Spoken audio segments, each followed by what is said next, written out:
Boy, we've come a long way. You know, in the old days, there were no lights, no heat, no creature comforts. Just creatures. Everyone comfy? No, sir. Not at all.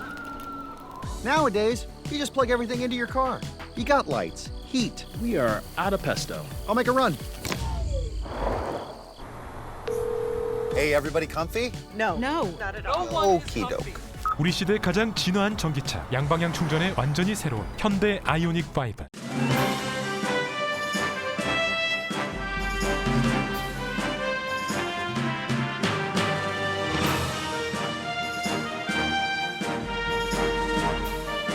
항상 미소가 함께하는 시원한 7월을 보내시기 바랍니다. 라디오 서울이 함께합니다. 강혜신의 오늘의 미국.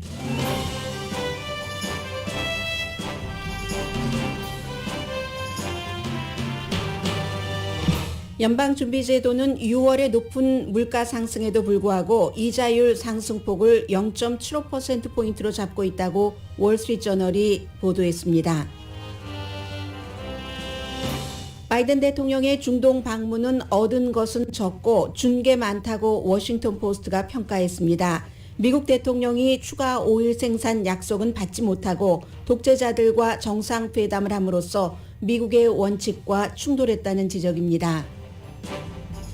어제 저녁 인디애나주 쇼핑몰 푸드코트에서 3명이 사망한 총격 사건이 발생했습니다. 용의자는 선한 사마리탄이 쏜 총에 맞아 숨졌습니다.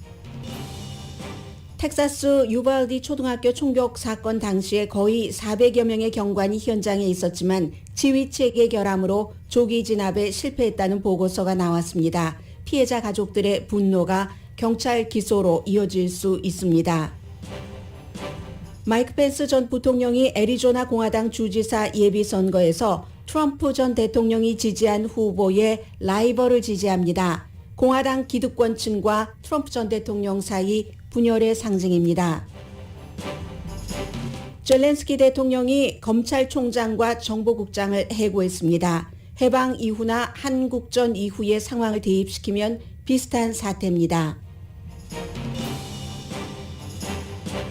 여러분 안녕하십니까? 오늘의 미국 강혜신입니다. 먼저 오늘 이제 다음 주에 있을 연방준비제도의 이자율을 어떻게 할 것인가 이 내용부터 전해드리겠습니다. 지난번에 이제 소비자 물가지수나 아니면 그 홀세일 그 물가지수, 인플레이션 이런 것들이 발표되고 나서 일부에서는 다음번에 그 이자율 인상이 1%포인트가 될 것이다라고 예상을 했지만 더 많은 매체나 더 많은 전문가는 0.75%포인트로 잡고 있다라고 말씀을 드렸습니다.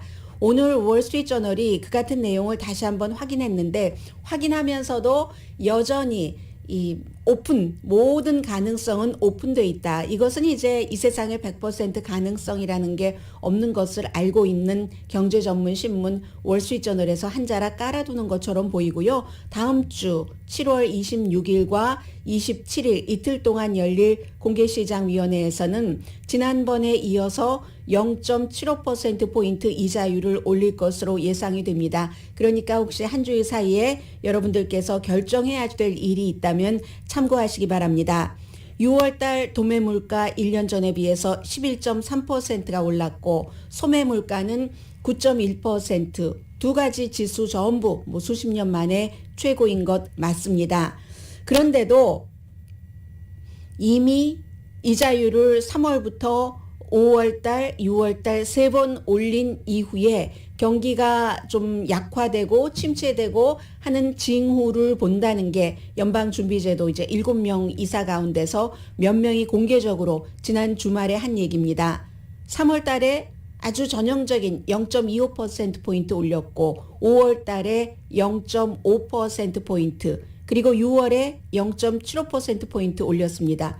이번에 1%, 현재로서는 0.1%가 아닌 0.75%로 예상을 하고 있고요.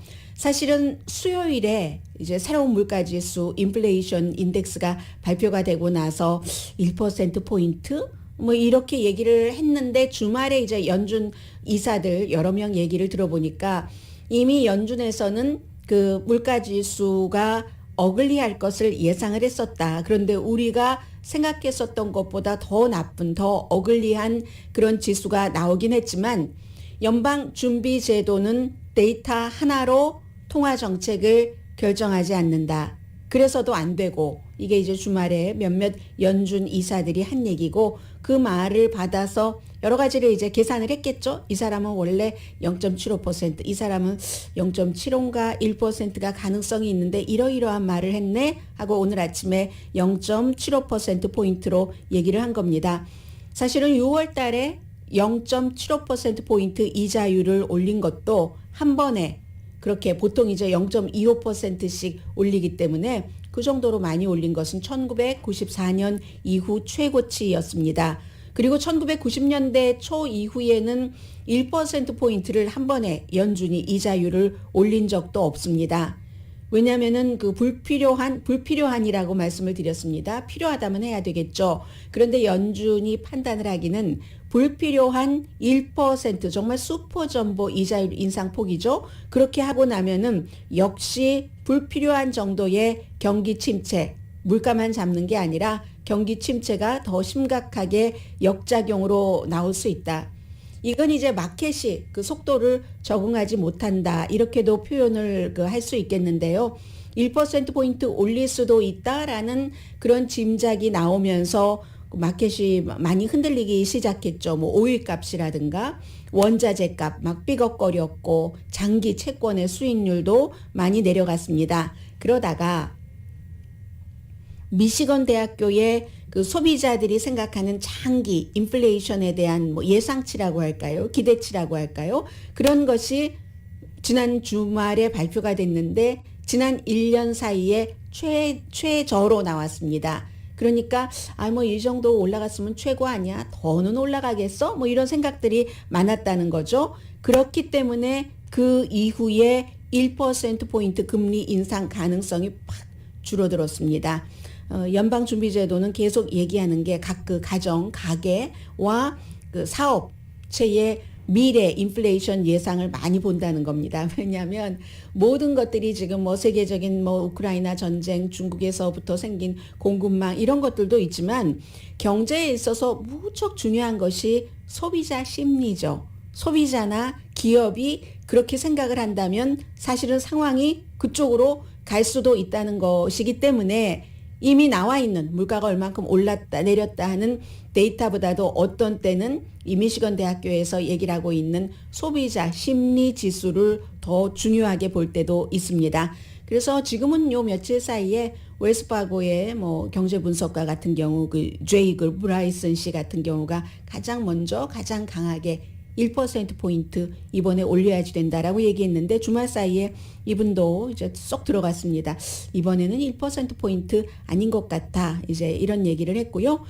이달에 월스트리트저널이 경제 전문가 62명에게 물어봤습니다. 앞으로 12개월 안에 경기 침체가 될 가능성에 대해서 49%가 yes라고 얘기를 했고요. 그리고 이제 62명 경제 전문가들 가운데서 대부분은 올해 말까지 한 전체적으로 이자율이 3.25% 정도는 돼야지 내년에도 여러 가지를 관리하기 좋다 이렇게 생각하고 있다는 거고요. 제롬 파웰 연준 의장이 무척 중요한 사람이잖아요. 만일 에너지 값이 계속 올라가거나 공급망이 해결되지 않으면 경기 침체 없이 인플레이션 낮추기 힘들다 하는 것을 이제 시인을 했습니다. 그런데 이런저런 보장이 하나도 없는 겁니다. 앞으로도 계속 이자율을 얼만큼 올린다 하는 그런 그 예상이나 아니면 그런 모든 것들이 세계적으로 공급망이 나아질 것 같아? 뭐 우크라이나 전쟁, 뭐 이 그 경제에는 뭐 어느 정도 타격을 줄 것 같아? 안 줄 것 같아? 하는 예상이 사람들이 상상해 보는 것뿐이지 다만 거기에 중요하게 반영되는 것은 정말 소비자들이 생각하고 있는 소비자 심리 정도라고 할까요? 그래서 아무튼 다음 주에 있을 연준 의회 연방준비제도 이사회의 회의 끝에는 이번에는 일단 며칠 사이에 이변이 없으면 0.75%포인트 이자율을 올리는 것으로 보는 전문가가 오늘 이 시간 현재 많습니다. 그리고 이제 이런 모든 문제, 뭐 오일값 이런 것들이 나왔는데 바이든 대통령이 나흘 동안의 중동 방문을 마치고 왔습니다. 물론 모든 대통령의 해외 순방에는 득과 실이 있고 또 플러스 마이너스도 있고 플러스 마이너스가 득과 실이라고도 뭐 볼 수 있겠네요. 뭐 완전히 일치하진 않지만 그런데 이번에는 이제 바이든 대통령이 중동을 간 그 목적이 중동에서도 중국이라든가 러시아가 힘이 계속 들어가고 미국의 힘이 많이 빠지고 하는 것을 두려워하기 때문에 우리 중동에서 미국이 떠나지 않습니다 하는 것을 무척 각인시키려고 했고 이스라엘에서는 뭐 사우디아라비아와 관계를 조금 개선하는데 플러스가 되는 것을 어느 정도 이루었고 그에 비해서 서한 지구에 가서 무하메드 아바스 대통령을 만났을 때는 별로 미국이 무슨 돈을 많이 지원을 함에도 불구하고 예루살렘으로 옮긴 미국 이스라엘 대사관을 텔아비브로 다시 옮긴다던가 이런 약속을 해주지 않았기 때문에 시큰둥했고 그쪽에서는 중요한 것은 이제 사우디아라비아에 가서 꼭 사우디아라비아의 MBS요 무하메드 빈 살만 왕세자 실제적인 사우디아라비아의 통치자를 만난 것뿐만이 아니라 거기서 이제 아랍 9개국 그 정상들과 회담을 했고 특히 이제 이집트의 독재자인 대통령과도 회담을 했고 하는 것들이 어떤 그 성과를 주는 것인가. 이스라엘과 사우디아라비아 무슨 조금 그 팔레스타인 다독이기 이런 건 그렇다고 하고 사우디아라비아에 간 것은 거의 가장 중요한 목표가 사우디아라비아가 이미 많은 부분 그 오일 생산을 하고 있습니다만 오펙 기구 같은데 영향력을 많이 미칠 수 있으니까 조금 더 오일 생산을 해주는 것을 협조를 해라 라는 말을 하기 위해서 그랬고 가기 전부터 사우디아라비아의 왕세자가 공동 무슨 기자회견 같은 것을 할 때 이만큼 올리겠습니다 라는 발표가 없을 것은 알고 갔습니다. 알고 갔어도 공식적으로 왜냐하면 사우디아라비아나 다른 아랍 국가는 그들만의 자존심과 미국의 그 대적을 해서 우리가 미국의 그 아랫단계의 국가가 아니야 하는 것을 자국민들에게 보여줘야지 되니까요. 독재 지도자건 아니건 그리고 이제 미국도 어느 정도는 이제 그러한 것을 감안을 하면서도 미국이 해달라고 할 때 완전히 응하지 않을 수는 없겠죠. 그 미국이라는 국가에 아직까지 힘이 있으니까 그런 것 때문에 사우디아라비아에 갔는데 오늘 제가 그 많은 그 평이 있습니다만 미국 대통령이 나흘이나 국가를 비우고 중동을 방문한 거니까요. 그 워싱턴 포스트의 사설을 전해드리겠습니다. 왜냐하면 워싱턴 포스트가 자말 카쇼기라는 사우디아라비아 국적의 컬럼리스트, 미국 영주권자 컬럼리스트의 컬럼을 실었었던 신문이기 때문입니다.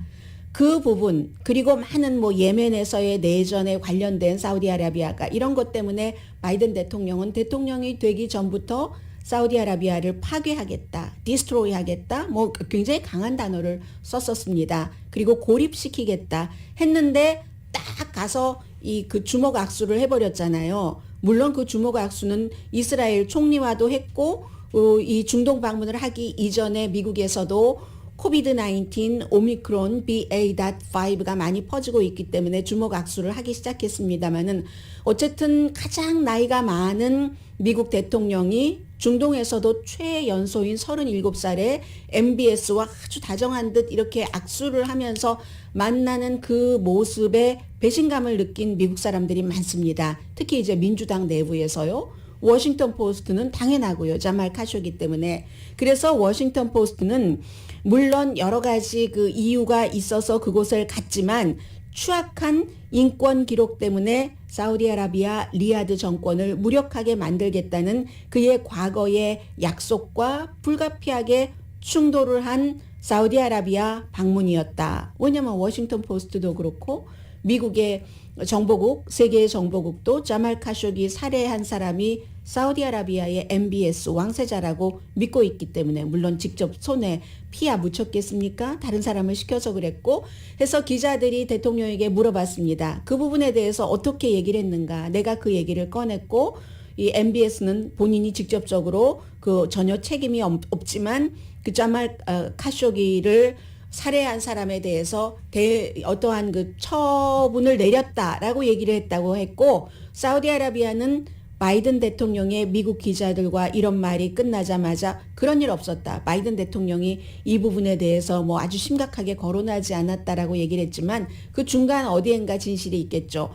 항상 모든 나라는 사우디아라비아 대 미국이건 미국 대 한국이건 그 나라 대통령이 다른 나라를 방문했을 때 발표문도 다를 경우가 많습니다. 백악관에 올라와 있는 이번 한국 대통령과의 미팅에서의 중요한 부분과 또 한국에서 청와대에서 이번 그 미국 대통령과의 방문에서 맺은 여러 가지가 좀 빠지는 게 있고 강조되는 게 있고 그렇거든요. 그래서 이제 그런 부분들은 그 정도로 이해하시면 될 것 같고 바이든 대통령이 뭐 전혀 얘기를 하지 않은 것을 했다고 했을 리는 없을 것 같고 그러나 받아들이는 입장에 따라서 일부 공화당들은 그 5일 이런 부분이 중요하니까 그건 좀 뒤로 할 수도 있지라고 생각할 수 있고 민주당이나 워싱턴 포스트 같은 경우는 미국이 어떤 나라야?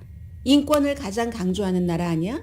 그러니까 사우디아라비아, 러시아, 중국과 구분이 되는 그런 지도국이지라고 하면서 바이든 대통령이 어린 그 모하메드 빈 살만과 이 페이스트 악수를 한 것에 대해서 상당히 비난을 하고 있습니다. 가진 것보다 준 게 많다고 하는데 저는 여기서 뭘 생각했냐면 조 바이든과 모하메드 빈 살만 대 도널드 트럼프와 김정은을 생각을 했습니다. 김정은 국방위원장을 트럼프 전 대통령이 만나서 사실 미국이 가진 게 없습니다.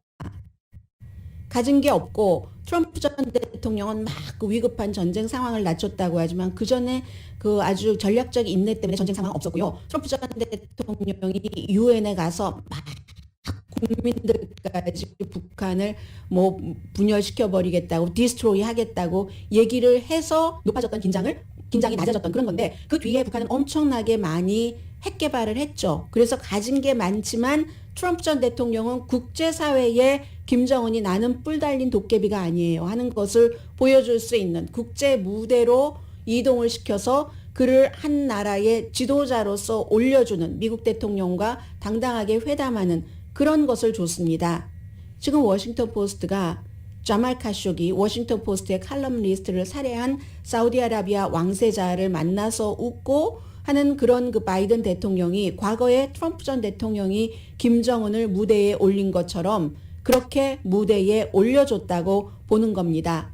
인권에 대해서는 이 워싱턴 포스트의 지적이 사우디아라비아에서 뿐만이 아니라 이집트의 독재자를 만나서도 마찬가지로 그 시시 대통령이요. 만나서도 건설적인 대화를 했다라고만 얘기를 하는데 만나고 나서는 바이든 대통령이 뭐 국제통화기금이라든가 이런 데서 이집트에 좀 돈을 지원하는 것을 지지를 했거든요. 그런데 이 시시 대통령이 그 압델 파타 그 시시 대통령이 자신의 정치적인 적을 수천 명을 감옥에 가둔 사람입니다. 그러니까 이것도 미국의 인권과는 어울리지 않는다라고 얘기를 하는 것이고 물론 그 이런 지적도 했습니다. 아랍 독재자들과 미국이 그 때로 일하는 것이 처음은 아니다. 뭐 트럼프 전 대통령은 뭐 사우디아라비아를 제일 먼저 방문을 했었으니까는요. 그렇지만 처음은 아니지만 그럼에도 불구하고 그 바이든 현 대통령은 과거부터 지금까지 인권에 대해서 너무나 그 중요하게 생각을 하고 얘기를 하고 했었던 사람이기 때문에 바이든 대통령이 되고 나서 가장 낮은 포인트가 바로 중동, 특히 사우디아라비아의 방문이었다라는 게 워싱턴 포스트의 사설입니다.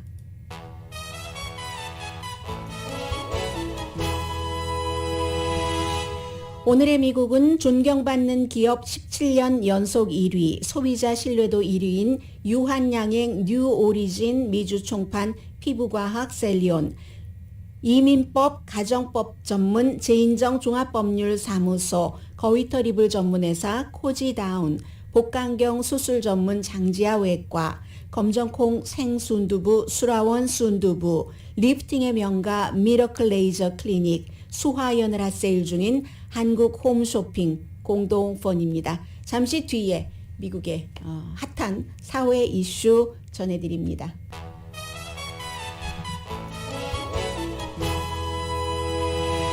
라디오 서울방송 오늘의 미국 듣고 계십니다. 네, 이 문제는 앞으로 그러니까 총을 가지고 다녀야지 돼라는 주장들도 많이 나올 것 같습니다. 어제 저녁 7시 조금 넘어서 인디아나주의 현지 시간으로 쇼핑몰에서 총격 사건이 일어났는데 푸드코트에서요.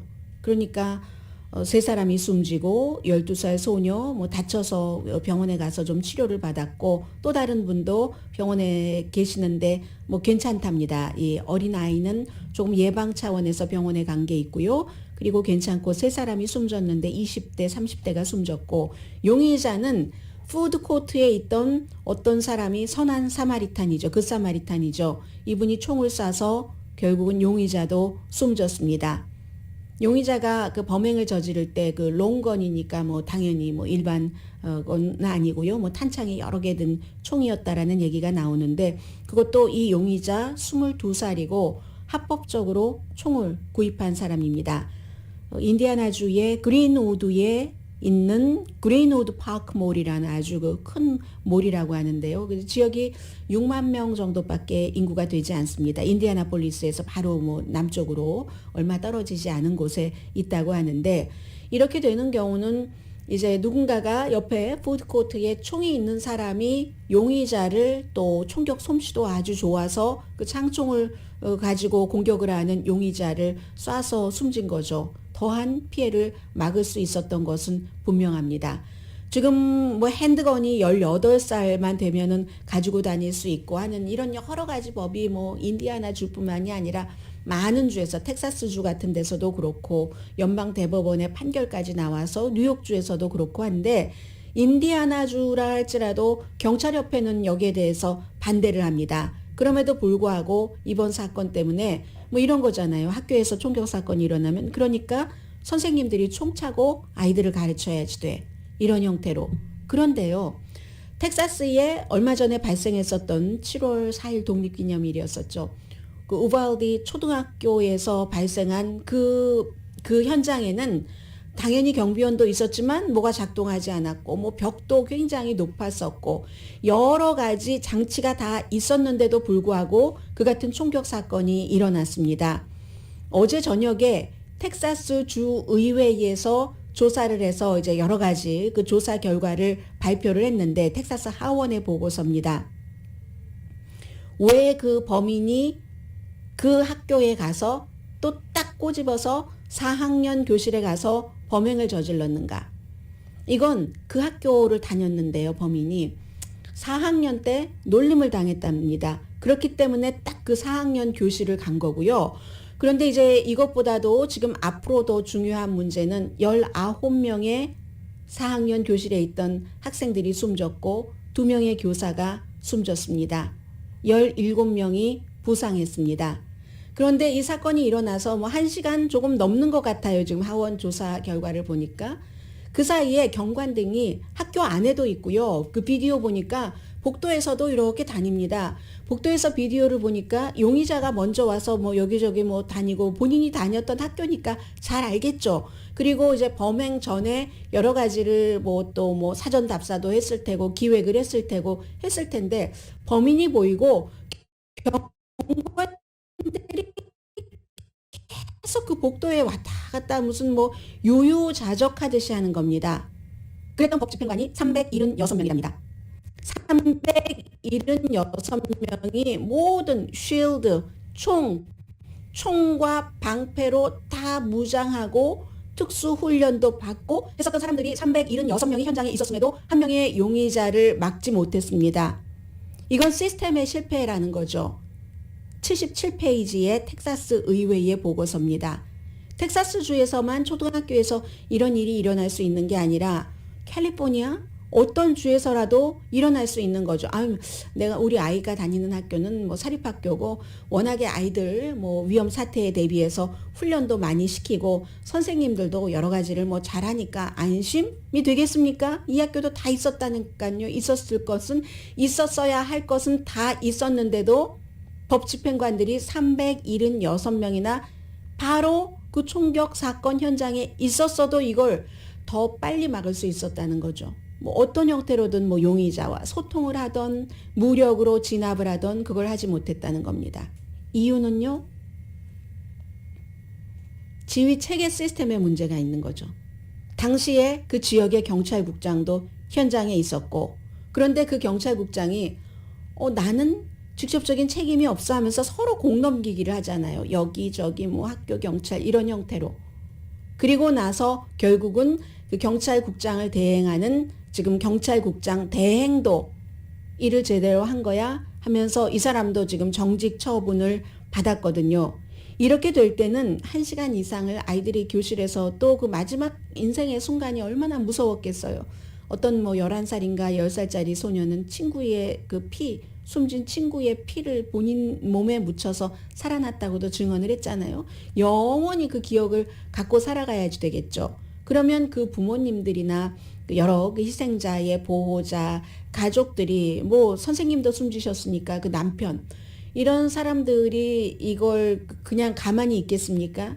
결국은 경찰이 이제 그 기소가 될 수도 있는 것이고 다른 케이스와 마찬가지로 그렇게 될 때 전혀 텍사스 그 유발디라는 곳의 경관이 우리 가족, 내 아들, 내 남편이 그곳의 경관이 아니라 할지라도 로스앤젤레스에도 LAPD에도 자녀분들 경관으로 근무하시는 부모님들 많으시잖아요.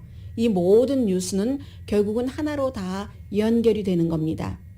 미국에 인구보다도 더 많은 4억 정의 총이 있고 18살만 되면 대량 살상 무기도 합법적으로 살 수 있고 하는 이 용의자도 합법적으로 총을 샀잖아요. 그것도 이제 가정적으로 여러 가지 문제도 일으키고 본인이 자살한다고도 하고 가족을 다 숨지게 하겠다고 한 위협도 했고 해서 뭐 담당관들이 집에 가서 무기도 빼앗아 오기도 하고 뭐 여러 가지가 있었음에도 16자루의 칼을 빼앗기고 나서도 3개월 뒤에 합법적으로 총을 살 수 있었고 또 부모님들도 부모님마다 다 다르기 때문에 아이 총 살 때 뭔가 그 서명 같은 것을 해줬다는 것 아니겠습니까? 19살 때 총 살 때는. 지금은 그것보다 나이가 많지만 그런 일. 그래서 넘버 원 지휘 체계가 제대로 잡혔다면 그것보다 빨리 해결됐고 적어도 피해자를 줄일 수 있었을지 않을까 하는 그런 문제. 넘버 투 총이 있는 한 어쩔 수 없고 넘버 3 부모님들의 이런 것도 이슈가 되고요. 그리고 경관들 가족들도 무슨 죄가 있겠습니까? 경관들 자신들도 사람들이 저렇게 총으로 무장을 하고 다니는데 누가 총을 가졌는지 알 수가 없잖아요. 장총 같은 경우 예를 들어서 백팩 큰 백팩 검은색에 뭐 이렇게 한다 하면은 의심해 볼 수 있지만 핸드건 같은 것으로도 누군가가 다치고 숨질 수 있잖아요. 그런 경우를 어떻게 할 것인가. 이건 지금 아주 뭐 거의 앞으로도 한동안 미국의 큰 숙제가 될 것이 분명합니다. 인디아나주의 산부인과 닥터 이분이 보니까 인디아나 그 대학병원에 근무도 하고 계시는데 여성 그 닥터고 그 오하이오주의 그 강간에 의해서 임신한 10살짜리 소녀를 낙태를 시킨 이분이요. 결국은 인디아나주의 검찰총장에게 경고 사인을 보냈습니다. 그 본인의 그 변호인을 통해서요. 중상모독 좀 멈추고 그리고 멈추지 않으면 이제 고소하겠다. 명예훼손죄로. 왜냐하면 뭐 처음에는 그런 사실이 있었는지 없었는지도 모르겠다. 사람들이 진보 매체와 바이든 대통령까지 그런 소녀가 있었는지 낙태를 했는지 그런 범인이 있는지도 모르겠다고 얘기를 2주일 내내 박스와 월스트리트저널이 앞장서고 많은 그런 그 보수 매체의 뭐 방송인도 그렇고 해왔었습니다. 그랬는데 검찰이 계속 뭐 아니 그렇게 그럼 나중에 낙태를 했다고 하니까 그게 이제 알려지고 나서는 낙태하고도 신고를 안 했어. 미성년자 낙태를 하면은 사흘 안에 관계 당국에 신고를 해야지 되는데 하면서 아주 그 부정한 의사로 몰고 가는 이런 형태 신고할 것 다 그 증빙 자료가 있는데도 불구하고 그러니까 더 이상 가짜 주장하지 마시오. 검찰총장이 사실은 들을 얘기는 아니잖아요. 검찰총장입니다. 기소권을 갖고 있는 검찰총장이 최근에 일어난 사건에 대해서 많은 매체에서 이런 사건이 이런 형태로 일어나서 피해자가 누구고 가해자가 누구다고 얘기를 하는데도 의사가 뭐 그런 게 있어? 또 낙태를 하고 나니까 그런데 왜 보고를 안 했어? 하는 형태로 가짜 하지 말아라 하는 미국이 지금 이 낙태라던가 총기와 관련해서 이런 것이고요. 많은 또 그 전문가들은 산부인과 전문가라던가 이런 분들은 낙태 문제가 굉장히 개인적인 것이기도 하고 그리고 이제 의료진으로서 임산부의 건강과 또 강간이라든가 근친상간에 대해서는 예외를 둬야지 된다. 이거는 의료진만 그러는 게 아니라 대부분의 공화당 정치인이 아닌 공화당 유권자 또 무소속 또 마찬가지고요. 이런 일반 사람들이 압도적으로 예외를 둬야지 된다. 이런 얘기를 그게 이제 대중의 지지거든요. 그런데 오하이오주 같은 데서 심장 박동이 있으면 안 된다. 그걸 이제 6주일로 잡고 그조차도 사실은 초음파 소리라고도 하는데 의사들은 해서 6주일보다 사흘이 지났다고 10살짜리 아이가 강간을 당했는데 오하이오주에서 낙태를 하지 못하고 오하이오주에 그것을 또 이건 아닌데 하고 여기는 사람이 있으니까 무슨 아동복지에서 일하고 계시는 그런 분들, 그런 의사가 다른 의사가 다른 주의 의사에게 이건 이렇게 연결해줘서 일어난 일이거든요. 그런데도 굉장히 지금 위협을 받고 있답니다. 이 아이를 낙태를 했다고 의사가. 이런 일들이 미국에서 여전히 있다는 거고요. 그런데 이제 텍사스도 그렇고 오하이오주도 그렇고 무슨 뭐 강간, 근친상간은 물론이고 아동 피해자에게도 예외를 두지 않잖아요. 이제 10살밖에 안 됐는데. 그래서 그렇게 되기 전에 여러 가지 이제 그 요청도 해보고 이제 법 전문가, 법원에 이런 걸 했는데도 say no 했기 때문에 인디아나주로 갈 수밖에 없었던 사건입니다. 자, 잠시 뒤에 가솔린 값도 조금 말씀드리고 그리고 마이크 펜스 부통령이 지난번 조지아주에 이어서 애리조나주에서도 트럼프 전 대통령에게 반기를 들기 시작했네요. 마이크 펜스 전 부통령이 트럼프 전 대통령에게 반기를 들었다는 것은 여러 가지 의미가 있지만 펜스 부통령 입장에서 보면 이제 반기를 들어도 될 정도로 트럼프 전 대통령의 힘이 약해졌군. 한번 대결해 볼 수 있겠어 하는 판단 아닐까 생각됩니다.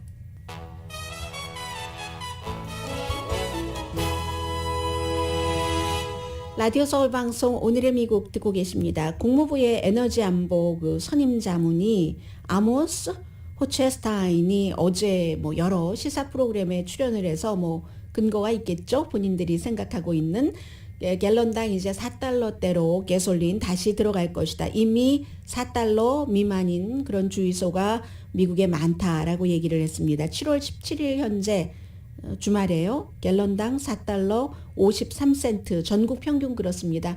뭐 캘리포니아주도 지금 뭐 5달러대이잖아요. 사우디아라비아와 아랍에미레이트 연합 뭐 이런 그 중동의 국가들이 좀 여유 분량이 있기는 합니다. 그래서 시장에 공급을 늘리겠다고 공식적으로 바이든 대통령이 갔을 때 어느 정도의 양을 늘리겠습니다. 언제까지 이렇게 얘기하진 않았지만 늘릴 수 있다는 그 암시는 했고요. 그러니까 이제 국무부의 에너지 안보 그 선임 자문이 이 같은 얘기도 하겠죠.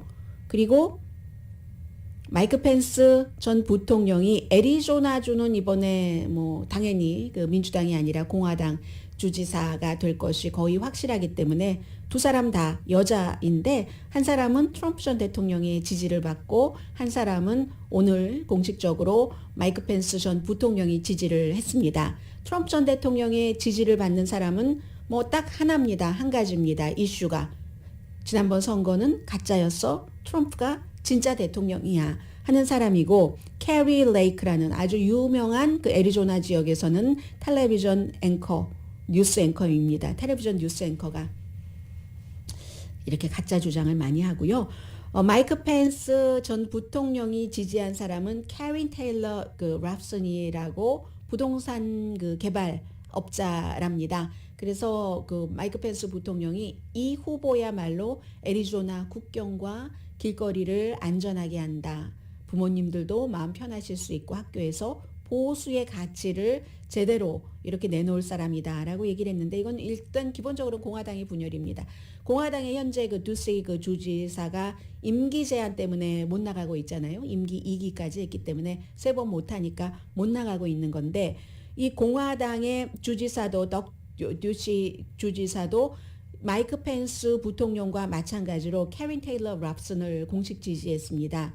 이건 이제 공화당의 기본층의 사람이고 트럼프 스타일의 사람들은 거의 이번에 트럼프 전 대통령이 선거에서 지지한 사람들은 모두 2020년 대통령 선거가 가짜다라고 주장을 한 사람입니다. 8월 2일이에요. 얼마 남지 않았습니다. 여기서 이긴 사람이 애리조나 주지사가 될 것이고요. 뿐만 아니라 애리조나주뿐만이 아니라 이 그 크리스 크리스티 전 뉴저지 주지사, 처음에 트럼프 전 대통령과 무척 가까웠고 저 사람 무슨 장관을 하지 했는데 나중에는 이 사람이 이제 트럼프 전 대통령과 거리두기를 하면서 역시 이 사람도 이 마이크 펜스 부통령과 같은 사람을 공식 지지를 했고요. 애리조나주는 조지아주와 마찬가지로 2020년도 대통령 선거에서 굉장히 중요한 지역이었습니다. 누가 이기느냐? 둘 다 바이든 대통령이 이겼고 그렇기 때문에 이번 중간 선거에서도 2024년도에도 무척 중요한 주가 되는데 조지아주에서 그 브라이언 캠프 공화당 주지사가 현 주지사가 트럼프 전 대통령에게 원하는 대로 해주지 않았고 이거 부정선거 아니었어라고 해서 다른 사람을 데이비 퍼류라는 전 상원 의원이었다가 민주당에 떨어진 그 사람을 트럼프 전 대통령이 지지하면서 이번에 공화당 주지사 예비선거에서 내보냈잖아요. 아주 거기는 완전 참패였습니다. 뭐라고 말할 수도 없을 정도의 수십 퍼센트 차이로 그 브라이언 캠프가 이겼는데 브라이언 캠프 때도 마이크 펜스 부통령이 브라이언 캠프를 지지를 했었습니다. 그리고 수석 전략가 그 백악관의 첫 번째 수석 전략가는 한 사람이네요. 첫 번째, 두 번째 할 것도 없이 그 스티브 배넌이라는 사람이 일찌감치 백악관에서 트럼프 전 대통령에게 해고되는 형식으로 너무 유명해졌기 때문에 나오긴 했는데 그 뒤에도 이제 본인의 전쟁방 하는 워룸이라는 그것을 통해서 트럼프 전 대통령과 가까이 가져가는 것을 많이 가져갔습니다. 중국 엄청 때리기 했고 그래서 1월 6일 사건에 대해서 뭐 어디서 모임도 갖고 어떤 형태로 이 그 마이크 펜스 그 당시에 부통령을 압박하는가 하는 것에 앞장섰었던 사람이죠. 이 사람이 의회 조사를 그 거부했기 때문에 소환장이 발부가 됐는데도 안 가서 거부해서 결국은 기소가 됐죠. 연방 법무부에서 2가지 의회 모독죄로 기소를 했고 연방 대배심도 경범으로 하나를 기소를 했는데 이게 이제 오늘 재판이 시작됐거든요. 재판 시작되기 전에 한 일주일쯤 전에 나 의회 조사를 할 준비가 돼 있어 라고 얘기를 해서 여러 가지를 서로 조율을 하다가 결국은 검사는 이 사람은 이것을 재판을 연기하기 위해서 그런 그 아주 그 불손한 의도로 그랬던 거야 하면서 재판을 강행을 하는 겁니다. 만약에 유죄가 나오면 최소 30일에서 최고 징역 1년 유죄가 확정되면은 한 케이스에 대해서 근데 두 개의 케이스잖아요. 그렇게 된다고 하고 아무튼 연기하려고 해봤는데 안 된 겁니다. 트럼프 전 대통령이 지명한 칼 니콜스라는 판사가 이건 뭐 재판 연기 이런 거 다 그 허락해주지 않았습니다. 잠시 뒤에는 때때로 러시아의 우크라이나 침공을 보면서 한국과 참 비슷하다 하는 생각을 하거든요. 그리고 또 뭐 한국과 북한이 연결돼 있기도 하고 하는데 오늘은 정말로 더 조금 절절하게 그런 쪽으로 다가가는 생각을 하게 된 이슈가 있습니다. 잠시 뒤에 뵙겠습니다.